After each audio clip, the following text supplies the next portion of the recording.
যদিও এই পৃথিবী এখন মানুষ দ্বারা শাসিত, কিন্তু যদি ইতিহাসের পাতাগুলো পুনরাবৃত্তি করা হয় এবং আজ থেকে লক্ষ লক্ষ বছর পিছিয়ে যায়, তাহলে মানুষের আগে এই পৃথিবীতে এমন ভয়ঙ্কর প্রাণী ছিল যে আজ তারা বেঁচে থাকলে হয়তো মানুষ এই পৃথিবীতে টিকে থাকতে পারত না। বিশ্বের বিষয়ের আজকের এই ভিডিওতে আমরা এমন 10টি ভীতিকর প্রাণীর কথা বলবো যারা লক্ষ লক্ষ বছর আগে বিলুপ্তি হয়ে গেছে, কিন্তু আজও যদি তাদের কথা বলা হয় তাহলে তাদের নাম শুনেও অনেকে ভয় পেয়ে যায়।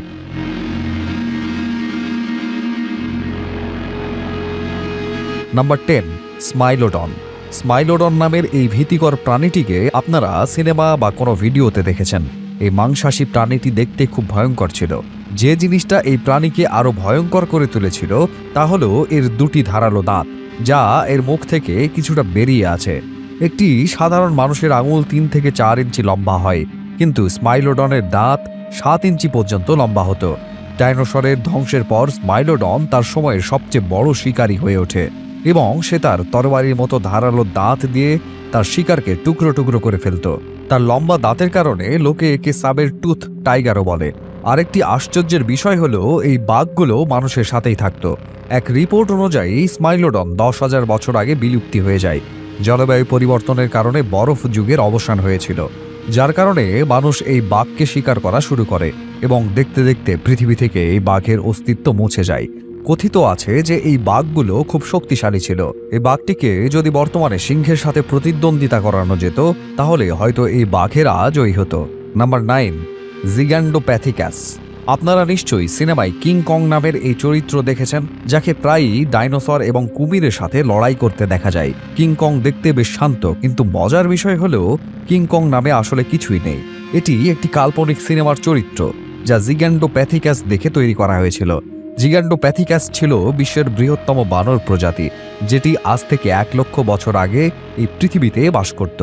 যদিও এই বানরটি ছিল খুবই শান্তিপ্রিয় প্রাণী, যা কারো কোনো ক্ষতি করে না, কিন্তু যখনই এটি মানুষের দ্বারা আক্রান্ত হয়েছে তখনই তারা সেই আক্রমণের উপযুক্ত জবাব দিয়েছে। এই বানরটি কিং কং এর মতো বড় ছিল না, তবে এটি সাধারণ মানুষ এবং অন্যান্য গরিলাদের চেয়ে অনেক বড় ছিল এবং এটিও বরফ যুগের সাথে শেষ হয়েছিল। নাম্বার 8, মেগানিউরা। আমরা যদি পোকামাকড়ের কথা বলি তাহলে পৃথিবীতে এমন অনেক পোকামাকড় আছে যেগুলো দেখলেই ভয় লাগে, যদিও বর্তমানে পোকামাকড়গুলো দেখতে বেশ ভীতিকর। আমরা যদি পেছনে ফিরে যাই তাহলে মেগানিউরা নামে এই পোকাটি ছিল বিশ্বের সবচেয়ে বড় পোকা। এটি দেখতে ড্রাগন ফ্লাইয়ের মতো, তবে এটি সাধারণ ড্রাগন ফ্লাই থেকে অনেক বড় ছিল।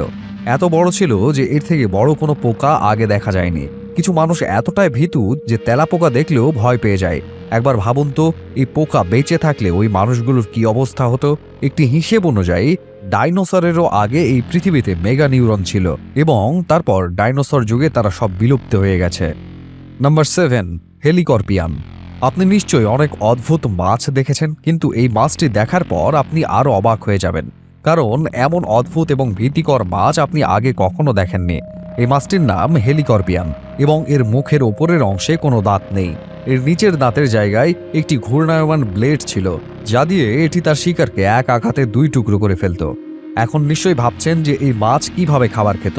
শিকারকে মেরে ফেলার পর এই মাছটি মুখ দিয়ে তার ধারালো ব্লেড দিয়ে পিষে ফেলত এবং শিকারকে ছোট ছোট টুকরো করে গিলে ফেলত।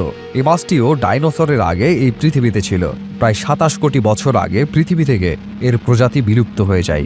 নাম্বার 6, পেন্টিকপ্টারেস। বিচ্ছু এমন একটি প্রাণী যার নাম শুনলেই ভয় লাগে, কিন্তু এখনকার বিচ্ছুগুলো খুবই ছোট আকারের এবং তবুও এটি এতটাই বিপজ্জনক যে এটি যে কাউকে মেরে ফেলতে পারে। কিন্তু আমরা যদি পেছনে ফিরে যাই তবে এই পৃথিবীতে এমন ভয়ঙ্কর বিচ্ছু ছিল যাদের আকার একটি মানুষের চেয়ে অনেক বড় এবং এই বিচ্ছুটি সমুদ্রের গভীরে বাস করত।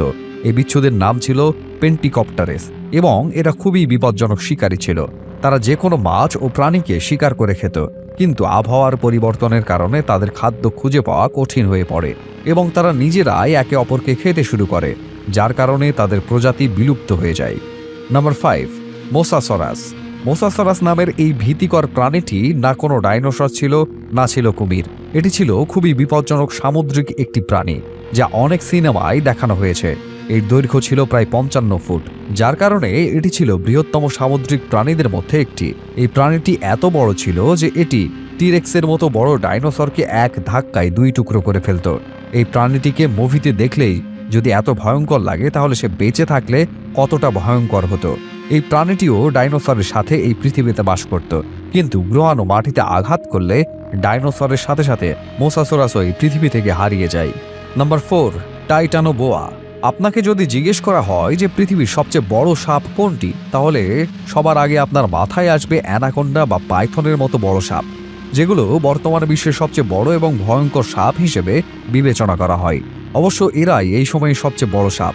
কিন্তু যদি আমরা লক্ষ লক্ষ বছর পেছনে যাই, এই পৃথিবীতে অ্যানাকোন্ডা এবং পাইথনের চেয়ে অনেক বড় এবং আরও ভয়ঙ্কর সাপ ছিল, যার মধ্যে পৃথিবীর সবচেয়ে বড় সাপ ছিল টাইটানোবোয়া। এই সাপটিকে এখন পর্যন্ত সবচেয়ে বড় এবং সবচেয়ে ভয়ঙ্কর সাপ বলে মনে করা হয়।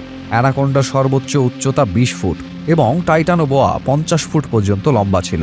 এটি এত বড় ছিল যে মানুষের কথা বাদ দিন, এটি একসাথে অনেক বড় বড় প্রাণীকেও গিলে ফেলত।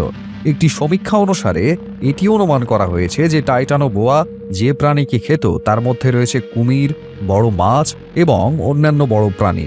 এই সাপটি 60 মিলিয়ন বছর আগে এই পৃথিবীতে ছিল, কিন্তু আবহাওয়া পরিবর্তনের ফলে শিকার খুঁজে পাওয়া খুব কঠিন হয়ে পড়ে, যার কারণে এই সাপটি পৃথিবী থেকে বিলুপ্ত হয়ে যায়। Number 3, megalodon. আজও সমুদ্রের অভ্যন্তরে বসবাসকারী প্রাণীদের মধ্যে হাঙর সবচেয়ে ভয়ঙ্কর প্রাণী, এবং এমনই একটি হাঙর যার নাম দ্য গ্রেট হোয়াইট শার্ক বিশ্বের সবচেয়ে ভয়ঙ্কর হাঙর হিসেবে বিবেচিত, যাকে সমুদ্রের রাজাও বলা হয়। এই হাঙর তার শিকারকে ছিঁড়ে ছিঁড়ে খেয়ে ফেলে। কিন্তু যদি আমরা 40 মিলিয়ন বছর পেছনে যাই, তাহলে সেখানে একটি হাঙর ছিল যার আকার মোজাসোরাসের চেয়েও বড় ছিল। এটি আজকের গ্রেট হোয়াইট হাঙরের চেয়েও 3 গুণেরও বেশি বড় ছিল। এই হাঙরের নাম ছিল মেগালোডন এবং এটি ছিল তার সময়ের সবচেয়ে বড় সামুদ্রিক শিকারী। এখন ভাবুন, এই ছোট গ্রেট হোয়াইট শার্ক যদি এত বিপজ্জনক হয়, তাহলে মেগালোডন কতটা বিপজ্জনক হবে। একটি সমীক্ষা অনুসারে এটি অনুমান করা হয়েছে যে যদি মোজাসোরাস এবং মেগালোডনের মধ্যে একটি লড়াই সংঘটিত হয়, তবে এটি মোজাসোরাসকে টুকরো টুকরো করে ছিঁড়ে ফেলতে পারে। Number 2, mega crocodile. আজকের কুমিরগুলো খুব ছোট, কিন্তু এখনও তারা এতটাই বিপজ্জনক যে তারা যে কোনো প্রাণীকে তাদের শক্ত চোয়ালে আটকে রাখে যতক্ষণ না তার জীবন চলে যায়। কিন্তু আজকের এই কুমিরগুলো তো কিছুই নয়। ঠিক 11 কোটি বছর আগে এত বড় কুমির ছিল যা মানুষ কল্পনাও করতে পারেনি। সম্প্রতি বিজ্ঞানীরা কুমিরের কিছু হাড় খুঁজে পেয়েছেন, তবে এই হাড়গুলো এত বড় যে ডাইনোসরের হাড়গুলোও এই হাড়গুলোর তুলনায় কিছুই নয়। এই হাড়গুলো পৃথিবীর সবচেয়ে বড় কুমিরের ছিল, যাকে মেগা ক্রোকোডাইল বলা হয়। এই কুমিরটি এতটাই বড় এবং ভীতিকর ছিল যে এটি টিরেক্সের মতো একটি বড় ডাইনোসরকে মাত্র এক আঘাতে টুকরো করে ফেলে দিতে পারে। ডাইনোসরেরা এর সামনে ছাগলের বাচ্চার মতো ছিল, যেখানে মানুষ এর সামনে ইঁদুরের মতো হবে। এই কুমিরের দৈর্ঘ্য ছিল 30 ফুট এবং ডাইনোসরদের মৃত্যুর পর এই কুমিরটির খাবার খুঁজে পাওয়া খুব কঠিন ছিল, যার কারণে এই কুমিরটিও বিলুপ্ত হয়ে যায়। Number 1, T. rex. টিরেক্স, যার পুরো নাম টাইটানোসোরাস, এখন পর্যন্ত সবচেয়ে বিপজ্জনক প্রাণী হিসেবে বিবেচিত হয়। এটা এতটাই হিংস্র এবং বর্বর ছিল যে সে তার চেয়ে বড় ডাইনোসরকেও মেরে খেত, তাই তাকে ডাইনোসরের রাজাও বলা হয়। এর চোয়াল ছিল খুবই মজবুত ও শক্তিশালী। এর কামড়ের শক্তি গ্রেট হোয়াইট শার্কের চেয়েও 3 গুণ বেশি ছিল, যা এটিকে এখন পর্যন্ত সবচেয়ে ভয়ঙ্কর শিকারী করে তুলেছে। যখন আমরা এই ডাইনোসরকে সিনেমায় দেখি, তখন আমাদের এত ভয় লাগে যে এই ডাইনোসর পর্দা ভেঙে বেরিয়ে আসবে। এখন ভাবুন তো, সে বেঁচে থাকলে মানুষের কি অবস্থা হতো। এই ছিল এমন কিছু প্রাণী যা এই পৃথিবীতে আর নেই। প্রকৃতি এই প্রাণীগুলোকে অনেক আগে ধ্বংস করেছে। হয়তো প্রকৃতি এই সব কিছু করেছে মানুষকে অস্তিত্বে আনার জন্য, কারণ এই প্রাণীগুলো বেঁচে থাকলে হয়তো মানুষ কখনোই এই পৃথিবীতে তাদের জায়গা তৈরি করতে পারত না। না জানি এই পৃথিবীতে আরও কি কি প্রাণী থাকতো। মানুষ শুধু সেটুকুই জানে যা সে আবিষ্কার করেছে, কিন্তু কে জানে এই পৃথিবীতে আরও কি কি ছিল যা এখনও মানুষের দৃষ্টির আড়ালে। এই ছিল বিশ্বের বিস্ময়ের আজকের এই ভিডিওতে। আশা করছি ভিডিওটি আপনাদের সকলের কাছে অনেক ভালো লেগেছে। ভিডিওটি কেমন লেগেছে তা জানিয়ে কমেন্ট করুন। ভিডিওটি ভালো লাগলে লাইক এবং শেয়ার করুন। এরকম আরও ভিডিও পেতে আমাদের চ্যানেলটি সাবস্ক্রাইব করুন। ধন্যবাদ।